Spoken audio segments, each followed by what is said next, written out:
हाँ, good morning dear students. Today we will start the very important topic, that is literary terms or figure of speeches. Literary terms or figure of speeches. Figure of speech. Figure of speech. These are also called figure of speech. As I have told you, जैसे मैंने आपको कहा है कि poetry में deeper meaning होती है, poetry की डीपर मीनिंग, उसमें सुपरफिशियल मीनिंग नहीं होती है। वो डीपर मीनिंग क्यों होती है? क्योंकि वहां हम यही लिटरेरी टर्म्स यूज करते हैं। फॉर एग्जाम्पल मैं भी कहूंगा आपको यू आर लायन, आप कहेंगे हो शेर है, भागो, भागना नहीं है।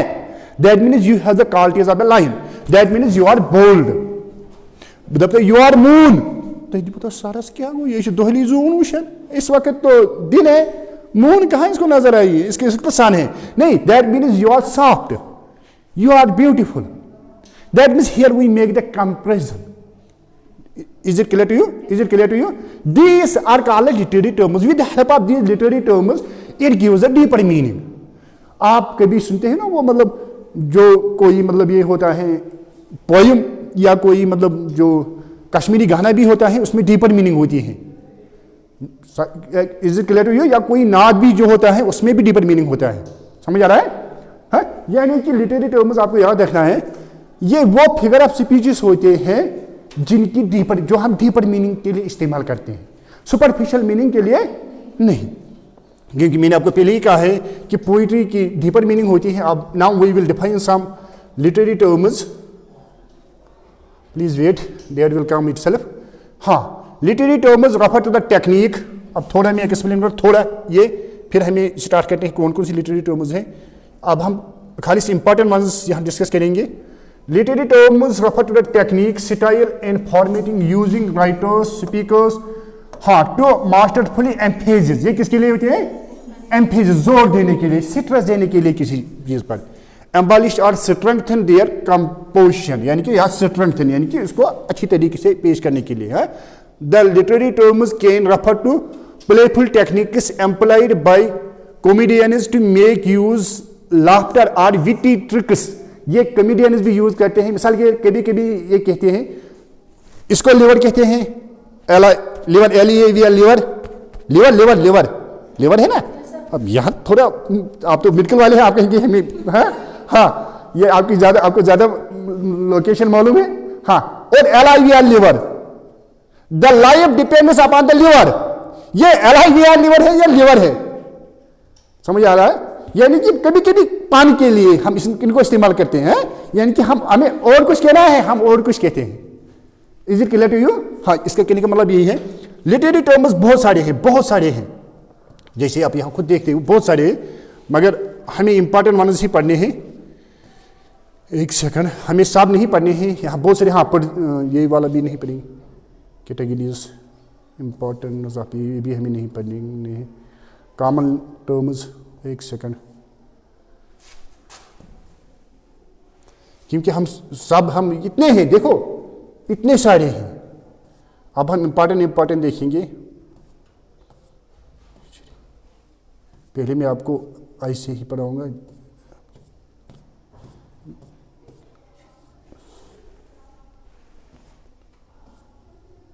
यहाँ ज़्यादा है, बहुत ज़्यादा है। शंबल सुना चीज़ें आपको इतने सारे।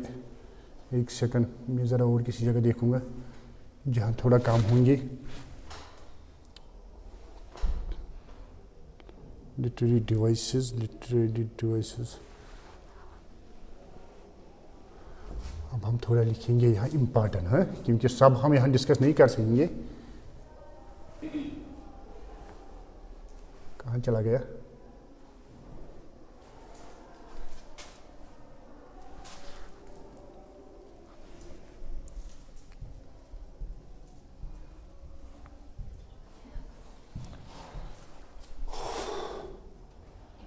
हाँ, मिसाल के लिए यहाँ है मेटाफर। पहले मैं आपको अब यहीं से थोड़ा द 31 लिटरेरी डिवाइसेस जो मस्ट नो। अब 31 है, ये 31 तो ठीक है। 31 में देखिए कौन कौन उसने रखे हैं।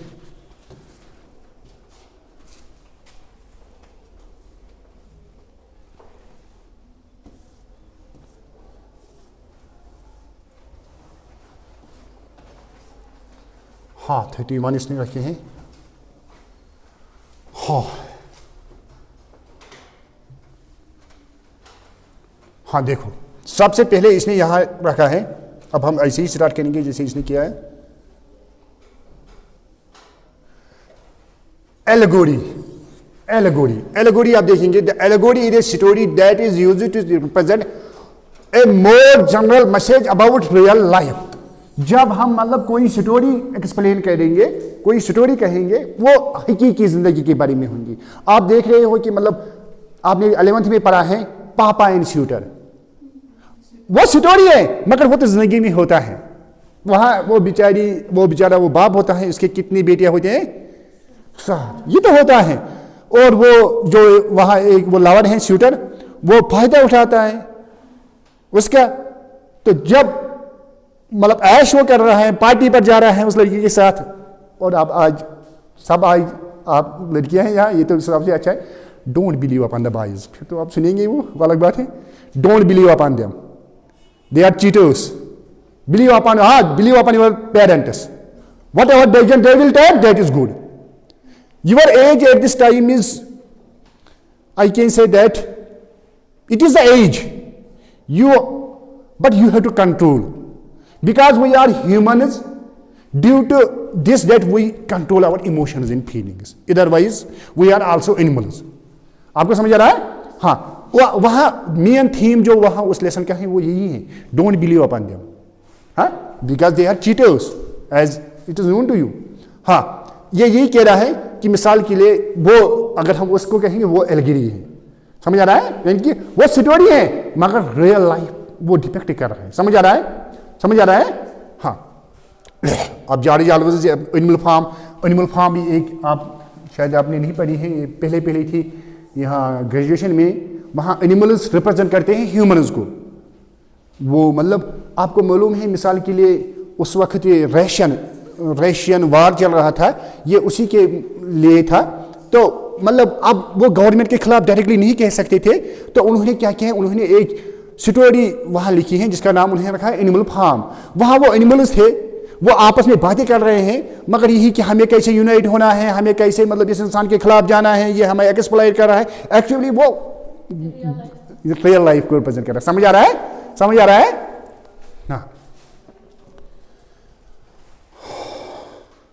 हाँ, और एक है एलिट्रेशन।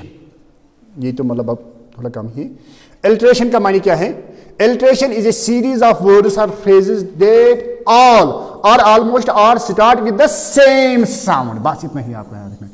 यहां इसकी सेम साउंड होती है, वर्ड्स जिनकी सेम साउंड होगी, वो रिपीटली भी होंगे, एक छोड़ के एक, दो छोड़ के तीन। समझ आ रहा है? इन शॉर्ट आपको रखना है, एलिट्रेशन वो है जहां सेम साउंड्स होंगे।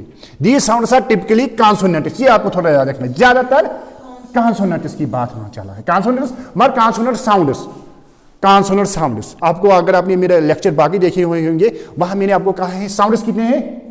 वेरी गुड, साउंड्स 44 है, ये ख्याल रखना है आपको। उसमें 20 है वावल साउंड्स, 24 है कॉन्सोनेंट साउंड्स। समझ आ रहा है? हाँ, ये क्यों देखो क्यों, to give more stress to the syllable. Syllable भी मैंने वहां पर आया है। सिलेबल इन शॉर्ट आपने कहूंगा जो हम वर्ड यहां कहते हैं, साउंड कहते हैं, उसका पार्ट। क्योंकि हम सारे वर्ड को एक ही लहजे में एक ही वक्त नहीं स्पीक करें। मिसाल मैं कहूंगा टीचर, मैं ऐसे नहीं कहूँ टीचर, मुझे पहले रुकना है, थोड़ा पास देना है। टी, पहले मैंने टी कहा है, फिर चर कहा है। बहुत सारे वर्ड्स हैं जिनका एक ही सिलेबल है, मतलब पेन है, बुक है, बहुत सारे जिनका दो से ज्यादा पाइसिलेबलिक, बाइसिलेबलिक, आपको मालूम है ट्राइसिलेबलिक है। आप मुझे ये नहीं पढ़ाना है यहाँ समझ में आया? समझ में आया नहीं? हाँ, अब ये प्राइड और प्रेजुडिस, वहाँ भी उसने इलिट्रेशन यूज़ की है। तो अब यहाँ एग्जाम्पल से आप एग्जाम्पल्स खुद देख सकेंगे। मिसाल के लिए वहाँ प साउंड है, प, ये इसको हम मिसाल के लिए पीटा, पाइपा, पिकड़, पैक, पिकलर, पीपर्स, पी जिसका आप कहते हैं। आपको मैंने शायद जिससे पहले भी जब मैंने आपको साउंड्स पढ़ा है, मैंने कहा बहुत सारे साउंड्स अल्फाबेट से मिलते हैं, हम इनको ऐसे ही रिप्रेजेंट करते हैं, मगर बहुत सारे अल्फाबेट से नहीं मिलते हैं। जो अल्फाबेट से मिलते हैं हम उनको ऐसे, मगर इनको ऐसे स्लैंट लाइन में रखना होता है। बहुत सारे मिसाल ये है जो, ये नहीं मिलता है। समझ आ रहा है? ये है जो, ये नहीं मिलता है। या खासकर जो ये वावल्स हैं, मिसाल के लिए ये हैं ए, ये हैं ई, समझ आ रहा है? बहुत सारे मिलते हैं अल्फाबेट से, तो उनको इसीलिए आप कहेंगे यहाँ क्या है, पो, ये पो साउंड है। समझ आ रहा है यहाँ तक? समझ आया नहीं? समझ आया? हाँ। इसी तरह इल्यूजन, अब थोड़ा मैं, हाँ,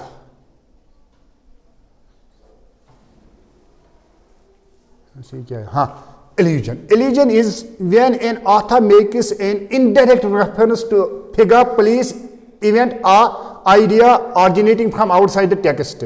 मैंने illusion, हाँ, illusion का माने होता है जब वो indirectly किसी चीज को रेफर करेगा, डायरेक्टली नहीं।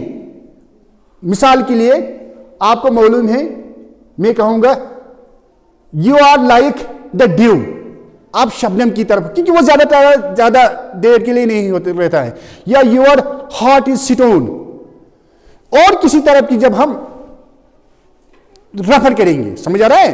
हाँ, ये वाला नहीं पढ़ना है क्योंकि फिर ज्यादा होंगे। ये भी नहीं, ये भी नहीं, ये भी नहीं, एपिक्रॉप भी नहीं, एपिस्टोफी नहीं, ये भी नहीं। फ्लैशबैक, थोड़ा फ्लैशबैक का कंसेप्ट मैं आपको थोड़ा, हाँ, ये आपके लिए इजाजत नहीं है मगर फिर भी मैं कहूंगा आपको फ्लैशबैक।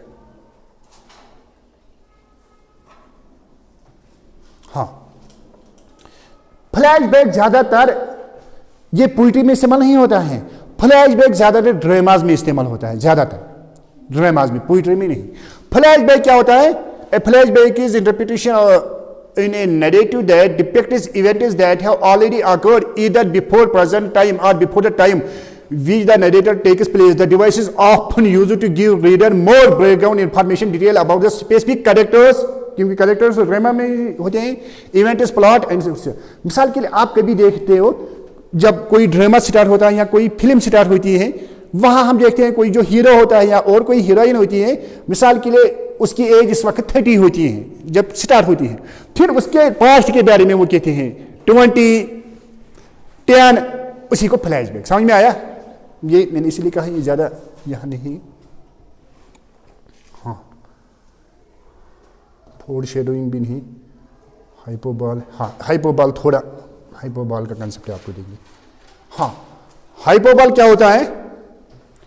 हाइपोबॉल is एग्जीग्रेटेड statement. एग्जीग्रेटेड मीनिंग बढ़ा चढ़ा के पेश करना। कभी कभी हम बढ़ा चढ़ा के किसी चीज को पेश करते हैं ना, मतलब समझ आ रहा है?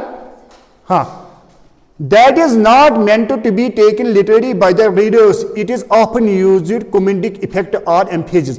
अगर हम किसी चीज पर जोर देते हैं ना, उसीलिए I am so hungry, I could eat a horse. Haris कौन खाएगा? कोई खाता है फुल हारिस?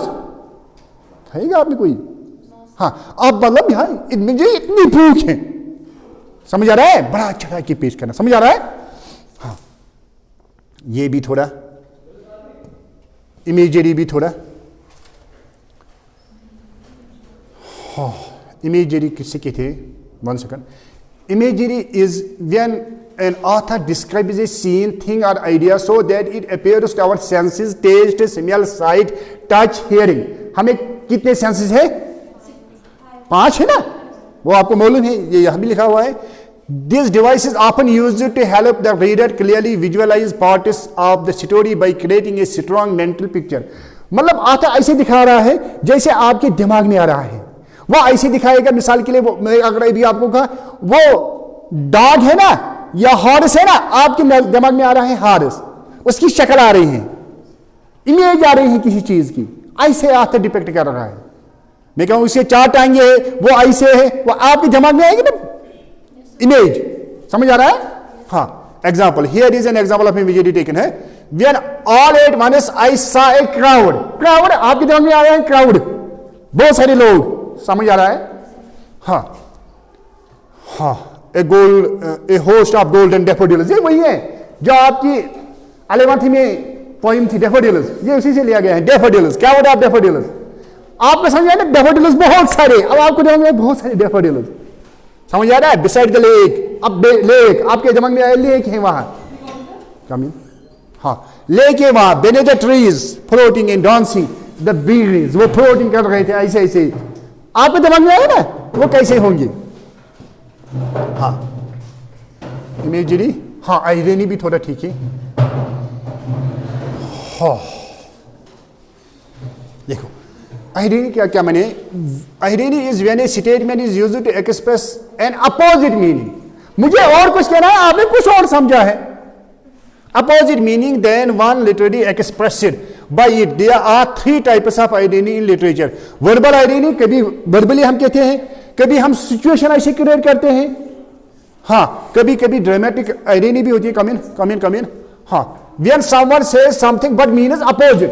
वो साइड वहां से जाओ, थोड़ा इनको जगह छोड़ो बेटा, यहां से। हाँ समझ आ रहा है आयरनी, समझ आ रहा है। हाँ there are examples verbal irony, आप मुझे ज्यादा नहीं कहने। हाँ सिचुएशनल आयरनी,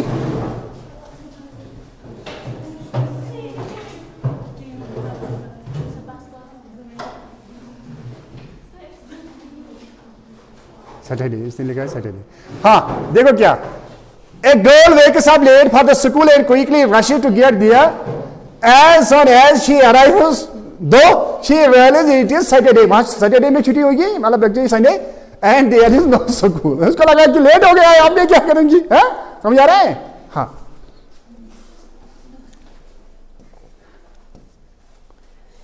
juxtaposition,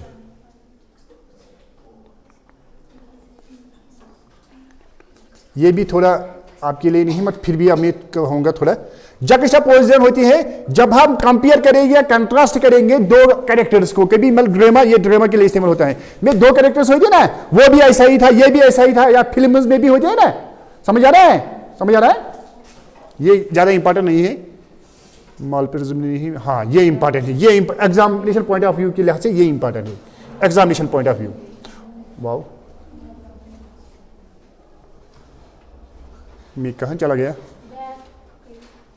हाँ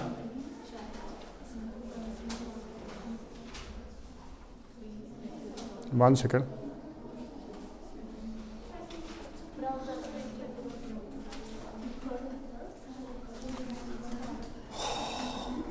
हाँ ये तो ऐसे ही होता है, खुद इंसान सीखता है, trial and error method.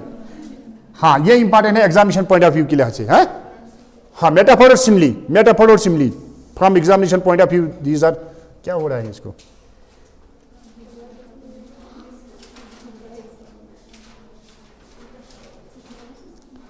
From examination point of view these are important.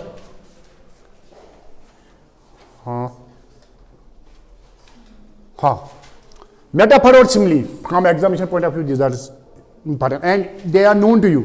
Metaphor and simile, while we make the compare. In case of metaphor, we make direct compare. You are lion, you are moon. समझ आ रहे हैं? That means you have the qualities of the lion, you have the qualities of the moon. समझ आ रहा है? हाँ और simile में हम यूज करते हैं like और as. You are like the lion, you are as a moon. समझ में आया? ये आपको मालूम है ये वाले, है ना। हाँ अगर किसी को क्लास है, मे भी हो सकता है लेट में होगा किसी को, ये भी एम्फेसिस के लिए या क्लियरिटी के लिए इस्तेमाल होते हैं। अब यहाँ एग्जांपल है व्हाट लाइट है, थोड़ी आप ये खुद ही आप देखेंगे फिर मेट्रोमोनी। हाँ जिनका क्लास है देखें लियो, जिनका क्लास है देखें लियो। हाँ जिनका क्लास होगा वो देखें लियो। मूड, हाँ ये आसान है, आपको मालूम है मूड, ये तो आपको मालूम है, यानी कि आखिर का मूड कैसा है। जब उसने कुछ लिखा है उसका मूड कैसा है। ओनोमेटोपिया, हाँ ओनोमेटोपिया ये इंपॉर्टेंट है, थोड़ा। Onomatopoeia is a word or group of words that represent sound or actually resembles or imitates the sound it stands for. It is often used for dramatic, मगर ये भी drama में इस्तेमाल ज्यादा होता है, रियलिस्टिक और पोएटिक इफेक्ट। ओनोमेटोपोइया का मतलब क्या है, मिसाल के लिए मैं आपको ऐसे समझाऊंगा। बहुत सारे एनिमल्स हैं, वो साउंड्स निकालते हैं, हम उनका नाम उन्हीं पर रखते हैं। हाँ ऐसा हाँ इनके लिए हाँ, फॉर एग्जाम्पल हम कभी बच्चे को कहते हैं, वहां अगर ये होता है कैट, हम कहते हैं म्याऊ म्याऊ, डॉग वुफ वुफ, समझ आ रहा है। अगर हम चलो छोड़ो बच्चे की बात, हम कहते हैं जो क्रो है ना, क्रो, इसका नाम पड़ा हुआ है उसकी साउंड पर, काऊ काऊ काऊ, उसका नाम पड़ा है क्रो, उसी को ओनोमेटोपोइया कहते हैं। समझ में आया? समझ में आया? समझ में आया नहीं? हाँ,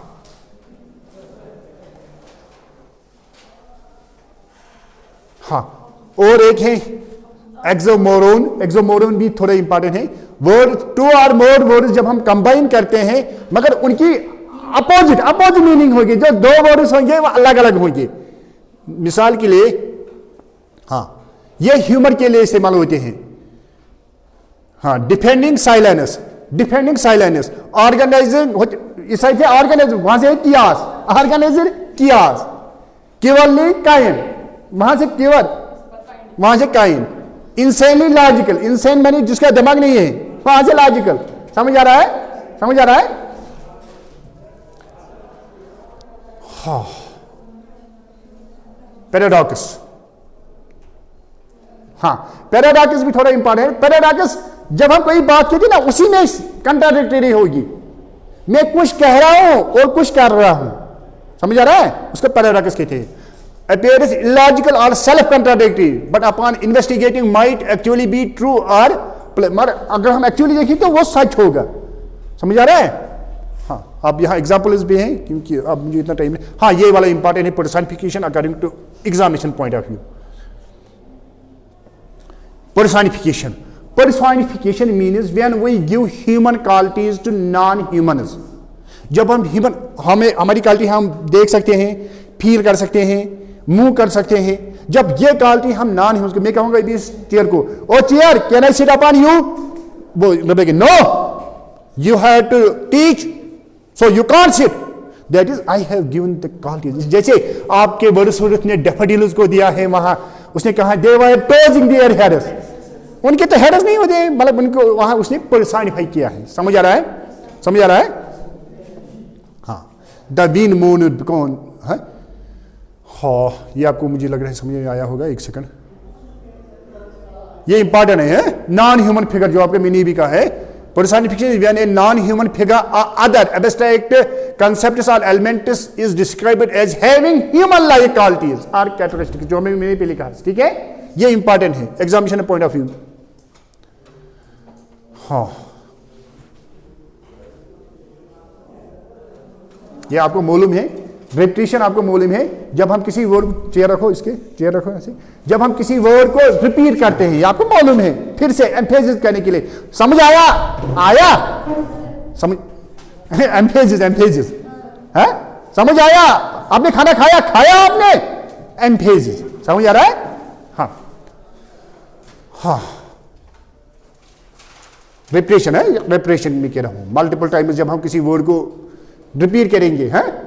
हाँ, ये है। और एक है सिटायर, सिटायर मैंने तनज करना, तनज, ये वही है। Satire is that criticising something, है, such as person behaviour belief, जब हम किसी को तनज करते हैं, ये वही है। अब एग्जांपल भी आए। हाँ, साल्यूकी, साल्यूकी भी ज्यादातर ड्रामाज में इस्तेमाल होती है। साल्यूकी, साल्यूकी क्या माने क्या है? हाँ, आपने देखा होगा ड्रामाज में, जब ड्रामा या फिल्म्स में भी, वहां कैरेक्टर्स मतलब यहां साइड पर जाते हैं और अपने आप से बातें करते हैं, आप मैं इसको नहीं छोड़ूंगा, आप मैं इसको ऐसे ही पकड़ूंगा। जो बाकी कर वो वही होता है, मगर वो नहीं सुन पा रहे हैं। हम जो ऑडियंस है, हम सुनते हैं।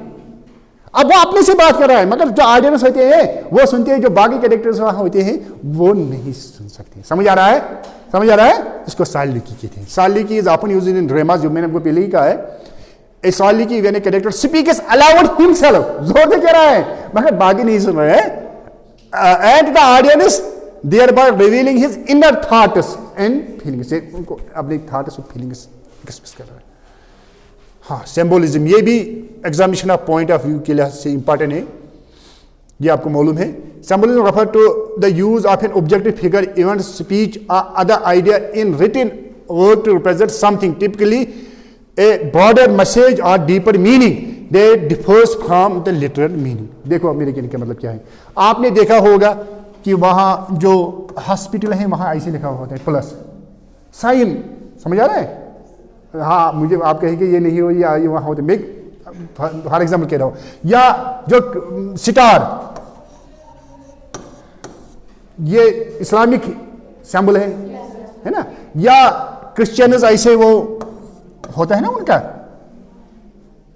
फिर ऐसे कुछ होता है ना, तो हाँ, यानी कि मेरे कहने का मतलब ये जो सिंबल्स होते हैं, या आपने देखा होगा वो ऐसे बनाया हुआ होता है, ऐसे किसी जगह वो डेंजर, समझ आ रहा है? इन्हीं को हम, जो कोई सिंबल हम किसी चीज को रिप्रेजेंट करने के लिए इस्तेमाल करते हैं, समझ आया? इन शॉर्ट समझ आया?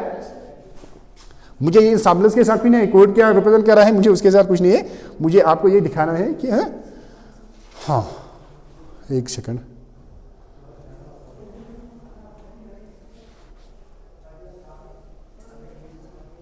या ग्रीन की अपनी सिंबल होती है, ये वो होती है ना सिग्नल लाइट में, ट्रैफिक लाइट्स में होती है ना ग्रीन की अपनी सिग्निफिकेंस रेड की, वही मेरे कहने का मतलब वही है।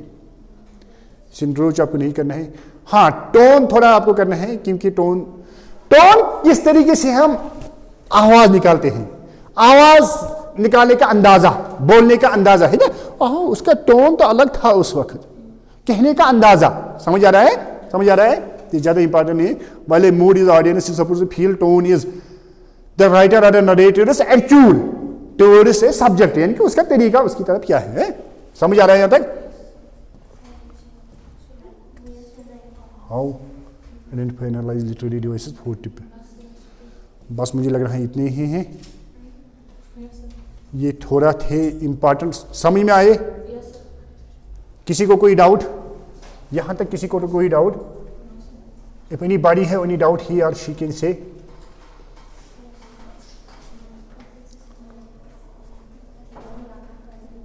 One second, I will come to the. हाँ, इसी तरह हमने लिटरेरी टर्म्स इंपॉर्टेंट वन, इतने ही नहीं है, बहुत सारे हैं, बहुत सारे हैं, पान हैं, बहुत सारे हैं, pun means to play with the words, या एसोनेंस हैं, कॉन्सोनेंस हैं, जो मैंने आपको कहा है वहां, जब सेम कॉन्सोनेंट साउंड्स होंगे, जब सेम वावल साउंड्स होंगे, बहुत सारे हैं। अब उसने यहाँ इतने ही रिप्रेजेंट किए तो मैंने इतने ही कहे हैं, तो बहुत सारे वरना है, तो मगर ये इंपॉर्टेंट, अब मैंने इंपॉर्टेंट वहां लिखा है तो उसने इंपॉर्टेंट इतने ही दिखाए हैं, तो अब इतने मुझे लग रहा है इतना काफी है। समझ में आया? किसी को कोई डाउट यहाँ तक? Any doubt? हाँ चलो, I think that it is sufficient, if you have any doubt you can say. हाँ, 1 सेकंड,